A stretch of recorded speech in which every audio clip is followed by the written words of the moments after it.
জাপানে যদি আপনি নুডলস খান আর খেতে খেতে যদি আওয়াজ করেন, তাহলে সেখানকার মানুষরা মনে করেন যে আপনি নুডলস খাওয়ার মজা নিচ্ছেন।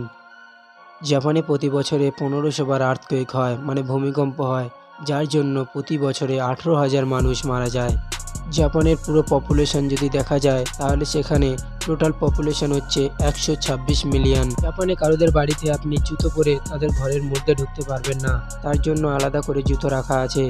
এই জন্যই নমিতা কোনোদিন ঘরের মধ্যে জুতো পরে ঢুকতো না। জাপানের বাচ্চাদের 10 বছর বয়স না হওয়া পর্যন্ত কোনো রকমের কোনো স্কুলের এক্সাম দিতে হয় না। জাপানের প্রত্যেকটি ব্যক্তি রাস্তায় কুকুরকে নিয়ে বেরোনোর সময় তাদের সাথে খুব একটা গুরুত্বপূর্ণ ব্যাগ রাখে, যেটাতে কুকুরের পটিকে তুলে রাখে। জাপানের 90% ফোন ওয়াটারপ্রুফ হয়, কারণ এখানকার লোক স্নান করতে করতে এবং বাথরুমে বসেও ফোন ইউজ করতে থাকে বা কাজ করতে থাকে।